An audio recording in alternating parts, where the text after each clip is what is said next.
د رمضان میاشت ډېره برکتي میاشت ده زمانو. د دې نه مخکې دوه څیزونه دي ګورئ، یو روژه ده او یو د رمضان میاشت ده. دا دوه جدا جدا څیزونه دي، خو د روژې فرضي تعلق د رمضان د میاشتې سره دی. لکه یو جومات دی او یو مونځ دی. جومات ځان له د جومات احترام دی او د جومات ځان له برکت دی. دقسې د رمضان د میاشتې ځان له برکت او مونځ ځان له برکت دی. مونځ به کله کور کې چې نفلي او چې فرض وي نو په جومات کې به یې کوې په جمع. دغه رنګې روژې د رمضان نه بغیر هم نیوی شي، نفلي روژې یا قضا روژې یا د کفارې روژې، او په رمضان کې به یې نیسې چې کومې فرضي روژې دي. رب العالمین قرآن شریف کې اعلان کړی دی، یا ایها الذین آمنوا، ای د ایمان خاوندان، کتب علیکم الصیام، پتاسو روژې مقرر کما کتب علی الذین من قبلکم، لکه ستاسو نه مخکې خلکو باندې چې روژې مقرر وي او فرض وي، پتاسو فرض دی. مخکې امتونو کومې روژې فرض وي، هغوی به هره میاشت کې ترې روژې نیول. ایام 20 به یې ورته وې، 14مه، 14مه او 15مه د هرې اسلامي میاشت، 14مه ورځ، 14مه او 15مه دې کې پې روژې فرض وې، خامخا به یې نیول. نو دا تقریبا 6 روژې شوې په کال، او یو پې د عاشورې روژه فرض وه، نو 19 شوې. او بعض علما وایي چې د عرفې روژه فرض و، دې کې لږ اختلاف شته.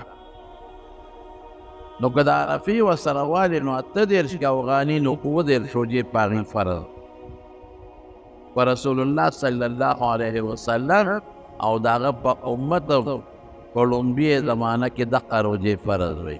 په مکه مکرمه کې حضور پاک او صحابه به همدغه هره میاشت کې 3 روژې نیولې او عاشوره به یې ورسره نیول. بیا چې هجرت وکړه مدینې منورې ته، نو په 2م کال د هجرت د رمضان روژې فرض شو. شهر رمضان الذي انزل فيه القرآن هدى للناس وبينات من الهدى والفرقان. نو هغې کې وروستو راځي فمن شهد منکم الشهر فلیصمه، چې چا باندې د رمضان میاشت راله روژې دې ونیسي. نو دا د حضور پاک د هجرت 2م کال، نو دې سره د ایام 20 او د عاشورې د روژې فرضیت ختم شو. اوس د رمضان د روژې دا په موږ باندې فرض دی، او که هغه میاشت کې 3 روژې څوک نیسي نو ثواب یې ډېر دی. د عاشورې څوک نیسي نو ثواب یې ډېر دی، او فرضي روژې د رمضان دی. اوس میاشت مقدسه ده د مارونو د رمضان، او روژې هم ډېرې مقدسې دي. رسول الله صلی الله علیه وسلم فرمای، من صام رمضان ایمانا واحتسابا غفر له ما تقدم من ذنبه. چا چې د رمضان روژې ونیولې، خو 2 څیزونه وله شرط دی.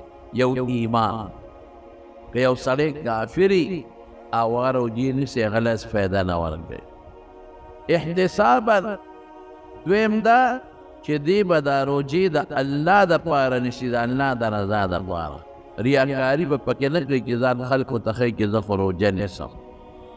نو چې منافق ني او مسلماني، کافر ني او مسلماني، یو دا شرط. او دویم روژه خالص د الله د رضا دپاره نیسي، نو چې څومره ګناهونه یې کړي الله به ټول ورته معاف. خو د الله رضا پکې شرط ده. ګورې احتساب، ځکه خو روژه داسې عبادت دی که ته ترې څوک نه خبرې، هېڅوک دې نه خبرېږي. مونځ چې کوې نو مونځ او جمع باندې به کوې، خلک دې نه خبرېږي. لازمت حج چې کوې دنیا ده نه خبرېږي. زکات چې ورکوې نو که بل څوک نه خبرېږي، چاله چې ورکوې هغه خو دې نه خبرېږي. واحد روژه هغه عبادت دی چې ته څوک نه خبرې، هېڅوک دې نه خبرېږي. زموږ صاحب د هدایې علامه مرغیراني رحمت الله علیه ډېر لوی عالم تېر شوی، او د هدایت داسې یو کتاب لیکلی دی چې د هغې په شان کتاب په فقه کې چې هغه په کوم انداز لیکلی دی مشکل چې بل څوک یې ولیکي.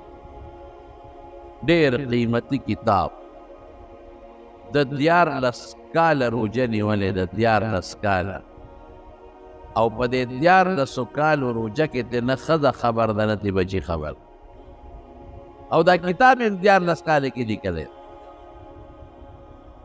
دی به ناستو خپل کتاب به یې لیکه چې د روټۍ وخت په شو بیبي به ورته ور وټکاوه، ده به وایي څوک یې پلان کې ښه راځه، روټۍ به یې ورته کېښوده، وایي دروازه بنده کړه ده. بیبي به یې کور ته لاړه د غرمې، نو شاګرد ته به یې ور وټکوي دلته راشه، نو شاګرد به یې راغلي دا روټۍ وخوره، هغه به وخوړه، وایي ځه اوس وځه. بیبي ته به یې ور وټکو راشه، هغې به لوښي یوړل، بیبي به یې دا خیال و چې دا ده وخوړ، او شاګرد به دا خیال و چې ده خو خوړلی دی، ما دپاره زیاتي راوړلی. روژه هغه عبادت دی، رسول الله صلی الله علیه وسلم فرمایي، حدیث قدسی دی چې الله فرمایي الصوم لی، روژه خالص زما دپاره ده. زموږ طالبان سوال کوي که نه چې نور عبادتونه خو هم د الله دپاره دي، وی نه، نور عبادتونه که ته خالص د الله دپاره کې ریا به نه کې، قبلیږي به خو خلک ته نه خبرېږي. او روژه هغه خالص د الله ده چې په دې ته څوک نه خبرې، نو هېڅ څوک هم درنه نه خبرې. نور توجیحات ته خدای یو مې درته ووایي، وانا اجزي به، الله وایي د دې بدل به زه ورکړم. څه معنا؟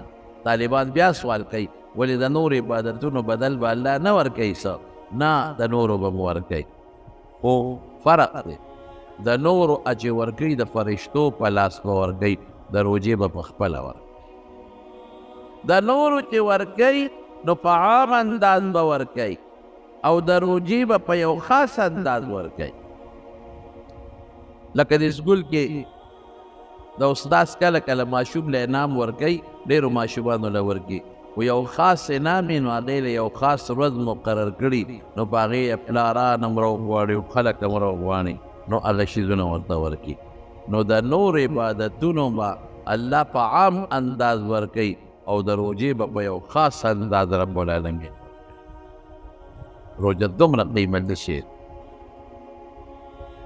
نو حضور پاک فرمایي چې دی مسلمان دا پکې شرط دی، او زما د رضا دپاره روژې ونیسي، نو غفر له ما تقدم من ذنبه، مخکې ګناهونه یې ټول لاړل ختم شي، الله به یې معاف.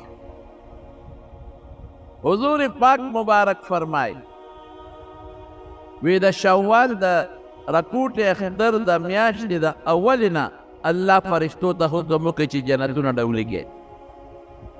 نو فرشتې خو د انسان په شان کار نه کوي، فرشتې خو بل شان کار کوي. نو هغې ونښلي 11 میاشتې دا جنتونه داسې خشته کي، ښه خشته او مزېدار او ډولېږي. 11 میاشتې دا بعضې په خاص فرشتې دي. نو چې د رمضان میاشت کله راوخېږي او لومبی ورځ شي، نو د الله د عرش نه یو هوا راوالي، هغه هوا د جنت په دې خوشبویو باندې او په دې بوټو په دې میوو باندې ورشي، او بیا په حورو باندې ورشي. نو هغه هوا د الله د عرش لاندې کې د جنت په دې بوټو، په دې ګلونو، په دې پاڼو، په دې حورو باندې ولګي، هسه بل شی نه. نو حورې الله ته سوال کوي چې یا الله موږ له په دې میاشت کې پروردګاره ستا د بندګانو نه داسې خاوندان مقرر کا چې الله زموږ سترګې په هغوی یخې شي او د هغې سترګې په موږ یخې شي. رمضان میاشت عجیبه ده چې څوک د رمضان د میاشتې عبادت وکړي، نو الله ورله دغه جنتونه ورکوي. رسول الله صلی الله علیه وسلم فرمایي وی د جنت 8 دروازې دي، د یوې دروازې نوم ریان دی. دا دروازه خاص هغه چاله ده چې کم روژه ده، روژې چې چا ډېرې نیولي، دا د هغې دپاره ده. دا دروازه په دې باندې داخلېږي، او په دې دروازه چې څوک یو ځل وردننه شو، داسې جوسونه او داسې خوراکونه به ورته فرشتې په دغه کې ورکي، په میلمستیا کې، چې ابدالابد چې دې جملي وي دې به تږي کېږي. د جنت څیزونه چې سړی خوري دا د لوږې دپاره نه خوري. جنت کې څوک نه وږي کېږي نه تږي کېږي، هغه د خوند دپاره. لکه بعضې وخت یو سړی تږي ني او څوک ورته جوس ورکړي او هغه وڅښي، یا بعضې وخت بنده وږي ني موړي او د موړوالي د پاسه خلک میوه وخوري، الوه وخوري یا بل شی وخوري. د جنت د خوراک دا مثال دی دپاره. نو رمضان ځان له قیمتي میاشت ده او روژه دا ځان له قیمتي میاشت ده. د دواړو جدا جدا حیثیت دی او چې دواړه یو ځای کې نو ځان له شی. رسول الله صلی الله علیه وسلم فرمایي دې حدیث ته چې څوک ورم ډېر خوشحاله شي. للصائم فرحتان، د روژهدار دوه خوشحالۍ دي، دوه. فرحة عند فطره چې کوم وخت روژه ماتوي یو یې دغه خوشحالي ده. هلکه روژه ماتې وخت کې سړی خوشحاله دی چې ماتوي ورته قسم قسم سي دی په ډېرو څیزونو خوشحالی چې خدای روژه سر ته ورسېدله، شکر دې ماته نه شوه. یا الله د دې وخت کې ستا په دې نعمت د روژه ماتوم چې الله ته خوشحاله شي. خوشحاله او پیکاوړی کباب خو پکې پرېږده او ځان له د خوشحالی شي. او بچرجان خو چې 15 جامه شربت نیس کړي که نه په دې اوړي ژمي کې د ما ته پته د ما سره روژه ماته کړې دی، په روژه کې خوراک نه کوي، ماښام دې شربت ته لاندې وځي یو چاټی وڅکي. نو یو خو هغه خوشحالي ده چې دې کوم وخت روژه ماتوي دې وخت کې خوشحالي. دویمه څه ده؟ ماشاءالله وفرحة عند لقاء ربه، یو هغه خوشحالي به ده ته نصیب کېږي چې کوم وخت الله سره ملاقات کوي. یعنې د ده به خدای د خپل ځان سره ملاقات کوي، دله به په دې خوشحالي ورکوي. دا دوه دي. نو زه په دې خوشحالېږم په دې چې زه شکر د یوه خوشحالي خو راته الله ملاوېږي. چې کوم وخت کې روژه ماتم نو هغه د زړه خوشحالي ملاوېږي. نو چې دا خوشحالي راکوي نو انشاءالله چې ته به د خپل ملاقات خوشحالي ملاقات کوې انشاءالله. رسول الله صلی الله علیه وسلم فرمایي الصوم جنة، وی روژه ډال دی ډال. د فوجیانو سره پخوا به د نیزو جنګ و، د تورو جنګ به و. نو د اوسپنې د طبقې په شان دی د کمک چې به ډوډۍ پخو غټ پخې دقس یو ډال به د میسلې پرې کړی وه ابې یې نیولې وه د مخ ته به یې داسې نیوله. اوس هم که ستاسو خیالي د پولیس والا سره یو اوسپنې یو شی وي دا ډال دا چې کوم وخت کې مظاهرې وغیره کېږي په دې پولیس والاو سره د اوسپنې او اوسپنۍ هغه یې لاس کې نیولي. که څوک یې په کاڼي په غوزار کوي په هغې دې ځان بچ کوي، او که څوک په ډنډه وهل کوي نو د هغې کې ځان بچ کوي. دا روژه رسول الله مبارک فرمایي جنة من النار، د دوزخ نه او د الله د عذاب نه ډال دی. تا به د الله د عذاب نه د دوزخ نه بچ کوي. قیمتي شی دی روژه. رسول الله صلی الله علیه وسلم فرمایي چې د روژه دار د روژه ماتي وخت کې خدای دعا قبلوي. مصیبت دا دی چې دغه وخت دعا کوي کوي هر سړی لګیا دی بس ونخلي هلکه یو 15 منټه ورکړه دعا ده. روژه ماته که کجوره وخوره خیر دی. که د روژه ماتي د کجورې نه مخکې دوا کې لا ښه خبره، او که نه کجوره دی وخوړه او د هغې نه پس دوا کې لا خبره. عند فطرې چې کوم وخت کې ته روژه ماته دا لازم نه ده چې د کجورې خوړلو نه مخکې ته خامخا دوا وکړي. نه کجورې له مخکې کې لا ښه خبره ده، ځکه وخت د روژې دی لا ماته کړې دی نه ده ډېره بهتره شوه.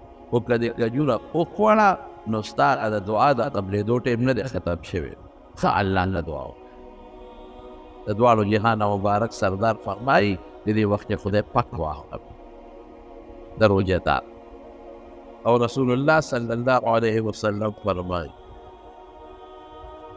چې د رمضان په میاشت کې روزانه الله پاک لس لکه ګناهګاران د جهنم د اور نه آزادوي. دا به څوک آزادوي چې روژه ونیسي؟ لس لکه الله پاک د دوزخ د اور نه آزادوي هره ورځ. هلکه نو چې لس لکه شو روزانه نو 13 روژې شوې نو څومره دې جوړېږي؟ 3 کروڑ ته غالبا جوړي. نو چې د اخیری شپه شي نو چې دا څومره آزاد کړي دي دومره ورسره الله نور کی نو د دې ډبل بیا په اخیری شپه الله آزاد. حضور پاک فرق دونه قیمت نشي دی ورو خدا مهرباني وکوي چې روزه ونیسئ نو په هغه طریقه ونیسئ چې کومه طریقه موږ د رسول الله مبارک ښودلې. یو په روزه په حلالو خوراک نیسئ او چې ماتوي په حلال یې ماتوي په حرامو نه. دویم څه دي؟ دویم پېشمني کوي. پېشمني سنت دی. پېشمني د رسول الله مبارک برکتي غذا ویلې. یو صحابي ته آواز وکړو هلما راشه الی الغداء المبارک، ناشتې له راشه پېشمني له او دا برکتي خوراک. نو د برکت ډېر علما ذکر کوي بیان کوي خدا وخت اوس نه دی یعنې ډېر بیا زه بیا راته وایم یو برکت یې دا دی چې سړی پېشمنۍ روټۍ خوري نو د موړي وجود کې طاقت دی. نو که ته عبادت کوې نو دا طاقت نه په وجود کې تر ماښامه پورې پروت دی. بل په دې خوراک د خدای د طرف نه خصوصي رحمت ورېدلی تاسو. بل د آخرې شپې خوراک اسم برکتي وي. خو زموږ خلک پېشمنۍ نه ډېر خلک پېشمنۍ نه کوي. سړی به پاسې ښځه به علاقۍ پاسه او پاسه روژه ونې پېشمنۍ وکړه شونډې باړې یې راغلې چې کړو پېشمنۍ وکړه برکت یې څه دی. پښتنو ورپسې دغه جوړه کړې سندره کړ وی د روژې هر ماښام اختر دی او وی زرې زرې د پېشمني د لاسه جوړ ده. د روژې هر ماښام اختر دی او زرې زرې د پېشمني د لاسه شو. نو پېشمني کمبخت ځکه نه پاسې کېل ته ورپسې منځ دی شیطان به په دې پېژني پرېږدي دی نه شیطان هله ته وایي زه مړه بس کې بس اوبه کې اخره کې بس یو ګوټو بوس کې او بیا سر کېږي. نو څه فایده شوه ده؟ مونځ قیمتي دی که روژه مونځ قیمتي دی. مونځ پاتې جمع پاتې شو روژه مې ونیول دا او چې مونځ پکې نه کې نو دا د الله د رضا دپاره دا روژه نه شوه. دا د خلکو د یارې د وجې نه شوه چې خلک به راته روژه خورو. دا د کور د زنانو د یارې نه شوه چې بیا به چې دا روژه خور دی. خلک په راپورې خاندي. دا د خلکو نه شوه چې خلک به یې ته خدای دې بیخ د دې غټې خېټې وباسه ډوډۍ ته نشي ټینګېدی خوار شي روژه دی. دا هغه احتسابا الله والا نه شوه چې وختي ما وویې که نه چې ایمان وي او د الله رضی ټول ګناهونه خدای ختموي ورسره دا هغه نه شوه چې ته پکې مونځ نه کوې الله هلته نه خوشحاله او دلته خوشحاله اسې رواج کې رسم پېشمني کې دا فایده ده چې پابسې تمارونه ګورې زما چې څوک دلته کې زما مقتدیان یې د جمعې چې څومره یې دلته یا زما آواز اورئ په دې عمل وکړې. پېشمني لږ وختي پاسئ نفل کوئ. رسول الله مبارک به په رمضان کې دومره عبادت پکو چې د خپې مبارکې به وپړسېد حالانکې الله ورته هر څه ماته قدمو ماته د ګناه نه پاک د ګناه نه معصوم بیا به هم دونه عبادت پکو. نو داسې وخت کې پاسئ چې تاسو اودس وکړئ او 3 رکعته تهجد ښکلې ورو کوئ په قلار قلار. که 8 نشئ کولی 6 کوه که 6 نشئ کولی 4 وکړه چې 4 نشئ کولی 2 وکړئ خدای بد ښکلې په قلار غځېد. هغې نه بس بیا پېشمني وکړه. پېشمني نه بس که بیا هم ته نفل کوې نو بیا نفل کولی شي. بیا لاړ شو جومات ته او خپل لمونځ وکړه. سنت وکړه او تلاوت د قرآن شریف شروع دا لږ وخت قیمتي کا د ورځې خیر دی د غرمې خوب وکړه څه چل کوي. نو یو پېشمني برکتي دی او سنت دی دا به کوې او بل به وختي پاسئ که ښځو نو تاسو بېکاره یاست ښځې څه وخت پاسي چې غریبانانې لګیئ روټۍ پخئ ترکاري دله پخئ چای دله پخئ ماشومان ورته پینګه پینګه کوي هغه بیل قلاره هلته په کټ کې پروت دی. نو وختي پاسئ تهجد به کوئ که خیر انشاءالله ښه ټول رمضان کې به کوئ خیر تهجد او زر زر به نه کوئ ځان به دې نه خلاصوئ په قلار قلار به کوئ او پېشمني دعا خدای پاک قبلوي الله ته بیا دعا وکړئ. پېشمني داسې وخت کې کوئ چې کوم وخت کې بلکل اخیري ټیم وي. دویم به څه کوئ په فرض لمونځ پکې ورونو ګورې پرېږده دی او جمع پکې پرېږده دی د جمع ډېر لوی ثواب دی، د فرض مونځ ډېر لوی ثواب. او بیا غیبت به پکې نه کوي او دروغ به پکې نه وایي. رسول الله صلی الله علیه وسلم فرمایي الکذب والغیبت یفطران الصوم، وی دروغ او غیبت دا روجه ماتی ختمی. وی دا نه وایم چې روجه ونه شوه، حضور پاک فرمایي روجه وشوه خو د روجې چې کوم برکات و دوړه شو حق روجې برکات ته ما وختي وي الله هغه ختم شي. که دې ونیول او دروغ دی وي دروغ، ډېر خلک پکې دروغ وایي او بیا د سیاسي دور کې ټول دروغ وایي. یو د یو لیډر دپاره دروغ وایي او د بل سپکه وایي، بل د بل لیډر دپاره دروغ وایي او د بل سپکه وایي، ټول دروغ. او غیبتونه کوي، څوک د یو غیبت او څوک د بل غیبت او څوک د بل غیبت، په غیبتونو د خلکو سر. نو ټیک ده چې روجه کې دا وکړل، د روجې قضا در باندې نشته، روجه دې صحیح شوه خو د روجې چې کوم ثواب او برکت و هغه لاړ توله شو. بل به د مارونو یو کار کوي. د روجې مقصد څه دی؟ رسول الله و قرآن شریف کې الله رسول لعلکم تتقون، چې ته نیک جوړ شي او متقي د خدای پاک جوړ. اسې تاسو ته وایم چې د بهر نه ښه رڼا وي او ښه خشتن ور لګېدلي او د سړي په سترګو باندې خڼې، نو دته د نظر لګي؟ کله به د نظر لګي چې د بار نه نورم وي او د ده سترګې هم صفا وي، د ده په سترګه هم دوړه ني او خړه پې ني. دقه رنګې د رمضان میاشت هم برکتي ده، دا دغه رڼا ده. خو چې ستا و د باطل صفی او د کدورتونو او د خړوالي او د زنګونو نه د ته محفوظ او ته ورته پاک لعلکم تتقون. الله په قرآن شریف کې د روجې په برکاتو کې تقوا ذکر کړې ده چې روجې سره به خدای پاک ستا ظاهر او باطن پاک کوي. د روجې په برکت ستاسو علم وي نو ډېر خلک الحمدلله په روجو کې تسبیح راوالي او تسبیح، ډېر خلک پکې لګي تلاوتونه هم کوي او ډېر خلک پکې لګي خاموش شي، چا سره ډېرې خبرې هم نه کوي او ډېر پکې داسې وي چې ټول ورځ نیټ کوي نیټ او په هغه نیټ باندې ډرامې او فلمونه ګوري په هغې. نو د خدای له وخته په رمضان کې چې څنګه ثواب دا باندې دغه رنګې ګناه هم ګورې رمضان دی. جومات کې چې څنګه نیکي کې او ثواب راته زیات میلاویږي، نو که په جومات کې د ګناه وکړه نو ګورې عذاب هم ډېر زیات.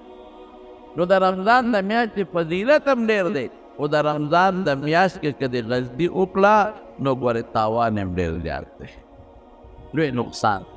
نو تاسو چې څومره هلکان یې د هلکان بوډاګان نه یادو، دا چې څومره هلکان یې دې ټولو سره چې چا سره دا ټچ موبایل دي هغوی ته دا وایم چې مهرباني وکړئ په رمضان کې صرف ګناه ده بغیر د رمضان نه. په رمضان کې کوشش وکړئ چې په دې موبایل باندې ګندونه ونه ګورئ، ښه ګندونه به نه ګورئ په موبایل. د قرآن شریف تلاوت پې راواړوئ ځان ته، د علماو تقریرونه پې واورئ، د قاریانو قرائتونه پې واورئ، د نعتخوانانو نعتخواني پې واورئ، خو غلط به موبایل نه استعمالوئ. په دې الله پاک به خوشحالي. الله وی روجه مې دې راوسته چې دا د ګناه نه پاک کړم، نو ظالمه ته ځان اور په ګناه کې ټک کړی. نو بالخصوص په دا مې ډېر خلک ماښام چې روجه ماته کې خپل نیټ ته کښېني، وی روجه خو ماته شوه نو تراویح دې پاتې شي. تراویح کوئ ښه، تراویح مه پرېږدئ چې خوراک لږ کم کوئ د ماښام، نو بیا به وجود سپکي نو تراویح به په اسانه کولی شي. او د تراویح متعلق هم درته وایم تراویح به هغه مولا پسې کوئ چې په الار الارې نه نه نه مونږ څه وایو هلکه ستاسو استاد جي په څو کې کوي هغه مړه په 10 منټه کې هر څه ګز ګنبد دي، 10 منټه کې هر څه ګز ګنبد. نه داسې مونځ خو نه شو. مولیانو صاحبانو ته هم وایم او قاریانو صاحبانو ته هم وایم چې د قوم دپاره خدای دپاره خپل آخرت خراب نه کړي. په مانځه کې په تراویح کې قومه ښه صحیح طریقې سره کوي. رکوع نه پاسې زموږ خلک څه کوي چې رکوع نه پاسې سمع الله لمن حمده الله اکبر، نو نه تا قوم وکړه نه د قوم وکړه. او چې سجدې نه پاسې الله اکبر الله اکبر، نو نه تا جلسه وکړه نه د قوم جلسه وکړه. نو درې امامان وایي چې مونځ د سره ونه شو، بالکل ونه. او زمونږ امام صاحب وایي چې بیا واجب پاتې شو. لکه په حکم کې د څلور امامانو فرق نشته، منځدار نقصان شو. دومره غټ نقصان په منځ کې پیدا شو چې یو صحابي دقسې منځ کړی نو رسول الله مبارک ورته وفرمایل قم فصلی فانک لم تصلی، منځ دې ونه شو شابه دوباره وکړه. نو چې بیا وکړه نو بیا ورته وي قم فصلی، پاسه منځ دې وکړه فانک لم تصلی، منځ دې نه دی شوی. درې ځله هغه صحابي باندې پیغمبر علیه السلام منځ واپس کړ. نو ملیان صاحبان هغه مولا پسې خلک دي چې هغه وی الکه دا ما ته ویم پلان کې کلاشنکوف مولا دی، نو مې د به دشمني ویلو کلاشنکوف په غاړه کې ګرځي امینه.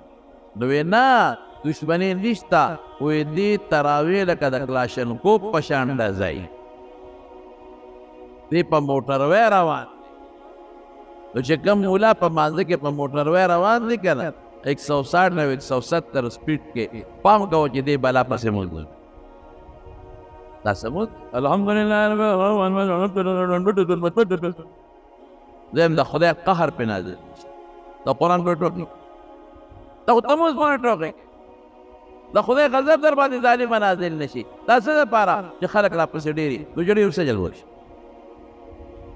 ډېر سجل اطمینان سره دغه مونځ چې دا کوم ملا دا ډزېږي د پسې بیا بالکل نه کوی لکه ښه چې زر زر کوي. بل جومات ته دی چې څوک په قلار قلار کوي، که تاسو ورپسې مونځ پرېښو که نه ځکه دا خو مونځ پر ټوکې کولی دی په خپله ټیک شي. او که ټول ملیان یې داسې کوي ځان له تکلیف په قلاره کې تراویح به کوې او زما ورونو بل ختم وکړئ په تراویح کې څومره نمبر کې دي. د قرآن شریف هغه جومات ته دی چې هغې کې د قرآن شریف ختم ښکلې ختم وکړئ. او قاریانو صاحبانو ته وایم چې هر ډېر خلک وایي یاره جي مونږ کوو خو خلک نه ودرېږي. مې بېوقوفه ته نه ودرېږي، خلک ولې نه ودرېږي؟ چې څوک نه ودرېږي نه دې ودرېږي که نه، په ناسته دې درپسې په ناسته یې نه شي کولی، لټ بیمار دی دې دې کور وکړي. د یو کس او د دوو کسانو دپاره ولې سنت پرېږدي؟ شیخ الهند مولانا محمود حسن رحمت الله علیه د مالټې په جیل، مولانا حسین احمد مدني رحمت الله علیه ورسره دی کې به د رمضان میاشت راغله. هلکه یوسف حافظ شته په جیل کې، په ټول جیل کې حافظ داسې خفه شیخ الهند وی سخت کال برانه په جون کې د رمضان ختم پاتې شي درته راو. دا به څه کوي؟ دا د ټولو صحابو سنت دی.